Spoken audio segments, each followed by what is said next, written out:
তোমরা সাকিব আল হাসানকে মুছে দিতে চাইলেও মুছতে পারবে না। সাকিব আল হাসান রেকর্ডের পাতায় টিকই থেকে যাবে। সব জায়গায় সাকিব আল হাসানের নাম থাকে, কারণ নামটা তো হচ্ছে সাকিব আল হাসান, সেই রেকর্ড গড়তে ভালোবাসে। তো আইসিসির চ্যাম্পিয়ন্স ট্রফির একটা থিম সং বের হয়েছে, ওই থিম সঙেও সাকিব আল হাসান যদিও চ্যাম্পিয়ন্স ট্রফির বাংলাদেশ দলে নাই, কিন্তু সেই চ্যাম্পিয়ন্স ট্রফির যে থিম সং বের হয়েছে সেখানে ঠিকই সাকিব আল হাসানকে বাদ দেয় নাই। আইসিসি সেখানে সাকিব আল হাসানকে বাদ দেয় নাই, সেখানে সাকিব আল হাসানকেও থিম সঙ্গে সাকিব আল হাসানকেও রেখেছে। তো তোমরা সাকিব আল হাসানকে সব জায়গায় যদি বাদ দিতেও চাও, কিন্তু সাকিব আল হাসানকে বাদ দিতে পারবে না, কারণ তার নাম হচ্ছে রেকর্ড আল হাসান, সাকিব আল হাসান না শুধু। সেই রেকর্ড করতে ভালোবাসে। পুরো বিশ্বে যত ক্রিকেটার আছে তার মতো আর কেউ নেই। ডেভিড ওয়ার্নারের আছে 14,000 রান, বিরাট কোহলির আছে 14,000 রান, তারপর এবি ডিভিলিয়ার্সের আছে 14,000 রান, তারপর ড্রেন বোল্টের আছে 700 উইকেট।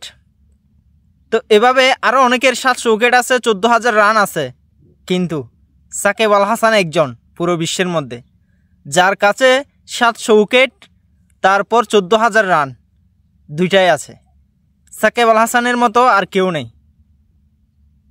পুরো বিশ্বে, শুধুমাত্র একজন সাকিব আল হাসানই আছে যার 14,000 রান, আন্তর্জাতিক ক্রিকেটে 14,000 রান এবং 700 উইকেট একসাথে আছে।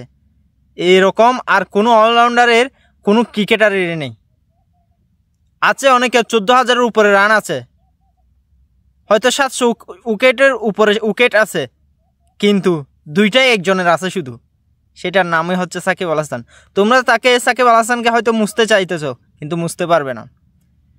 বিপিএলের দিকে তাকালেও 4বার বিপিএলে সেরা হয়েছে, 4বার সাকিব আল হাসান। তারপর উইকেটের মধ্যেও এখন 149 উইকেট নিয়ে এখনও সবার উপরে সাকিব আল হাসান।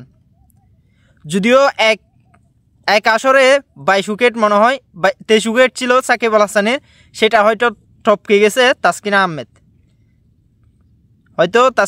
সেটা টপকে গেছে। তাসকিন আহমেদ এখন 1-এ চলে গেছে। এই আসরে ভালো বোলিং করেছে, তার কারণে তাসকিন আহমেদ এখন প্রায় 25 উইকেট মনে হয় 25 উইকেট হয়ে গেছে। কিন্তু সাকিব আল হাসানের এক বিপিএলে 23 উইকেট ছিল, পরপর 2বার ছিল সাকিব আল হাসান। যদি 1-এর মধ্যে 5-এর মধ্যে দেখেন তাহলে সাকিব আল হাসানের নাম 2বার আসবে।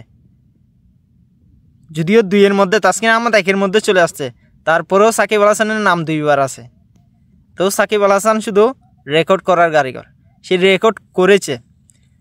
তোমরা হয়তো সাকিব আল হাসানকে বাদ দিতে চাইতেছো, হয়তো গ্যালারিতে তার দর্শকরা ব্যানার নিয়ে ঢুকতে পারে না, কিন্তু সাকিব আল হাসানের নাম তবুও মুছতে পারবে না। তার দর্শকরা ব্যানার নিয়ে ঢুকতে না পারলেও ঠিকই কিন্তু সাকিব আল হাসানের নাম সেখানে তুলে ধরেছে গায়ের মধ্যে লিখে।